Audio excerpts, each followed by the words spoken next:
Hey, welcome back to Commercial Finance Experts Academy, friends and colleagues. Today I want to share you a little bit of insight about how I do business and why, or even better, is how I'm able to attract a lot of high value clients, and as well as get a lot of referral partners who send me a lot of business every day so that I don't have to hunt. I don't have to go out and forever banging on the door, knocking at the door, calling people, random people. Yes, we all need to do that at the beginning in our career. If you're, if your first, second years in business or 3 years in business, acceptable.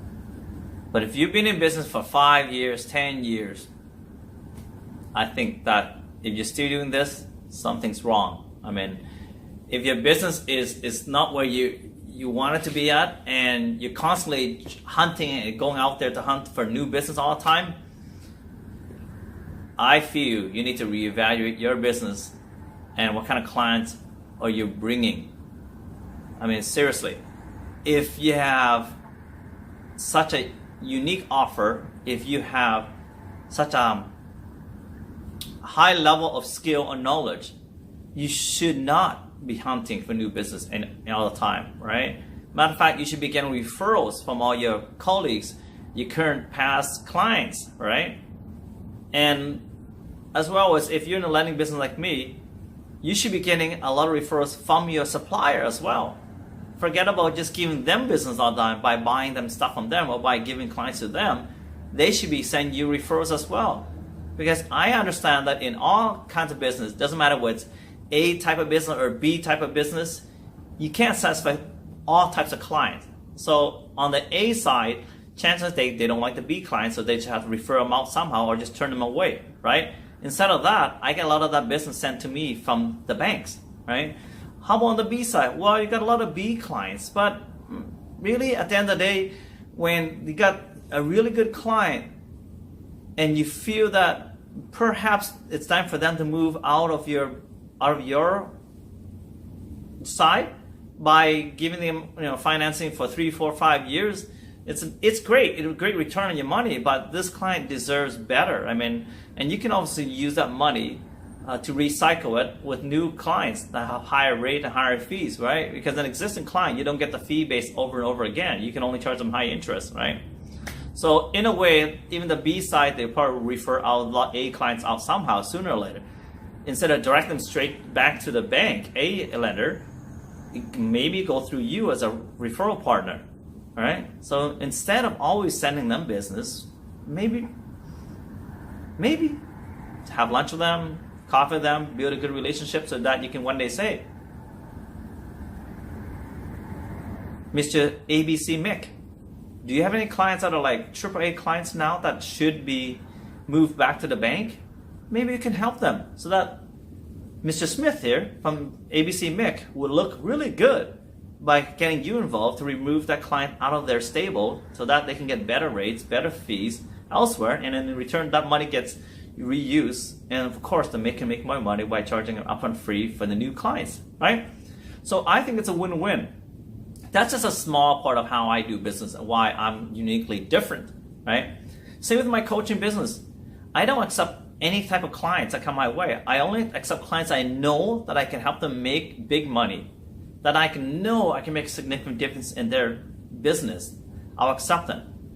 Yes, I mean, sure, I get a lot of clients, coaching clients that come to me and say, Sue, can you help me with my business? I'm not doing very well. And when I start talking to them, they're new in the business, they don't quite understand what the unique selling proposition is or why they're in business in the first place, right? They should be better off working for somebody else as an employee because they don't have the tenacity, they don't have the aptitude, and they really aren't loving it. So give it up, right? Do something else. Sometimes I tell them, give it another year. If you're still around, then maybe I might consider bringing you on and help you move to the next level. But right now, it's like, if I was trying to teach, if I was a coach and trying to train people how to be a speed racer, if someone who doesn't know how to ride a bike yet, and they want to come to me to ask them to help teach them how to ride a bike first and then become a speed racer? No, I don't have time for that. From A to B, they have to go on their own from point A to point B, they should be able to do that on their own. I help with the B to C to the next level, right? That's my expertise. My expertise is not handling somebody's to learn how to crawl. I'm handling how to, from walking to running. That's what I need to do. And that's what they need to get themselves to before they come see me, right? And the same thing in the commercial finance at the workshop I teach, right? Same thing. I won't take on any students to come to my world, into my world, to my space to try to learn, because it's like, no. At the end of the day, my reputation's on the line. My risk, if I bring somebody else who's shouldn't be doing it, who doesn't have a fit, to try to teach them to be competent in commercial financing, where they should not be even considering that at that stage of their career yet, because they haven't really got it down how to do residential yet, or even how to do any types of financing yet, right? Not ready yet. It's like ill-prepared, for one thing. Mindset's another thing. Plus, network. They have no network to leverage what I teach them. So, how useful is that? Not very useful, right? So, if you understand how you fit in your business, in your network, in your parts of the world, you're better able to leverage that, right? And restrict what you can offer.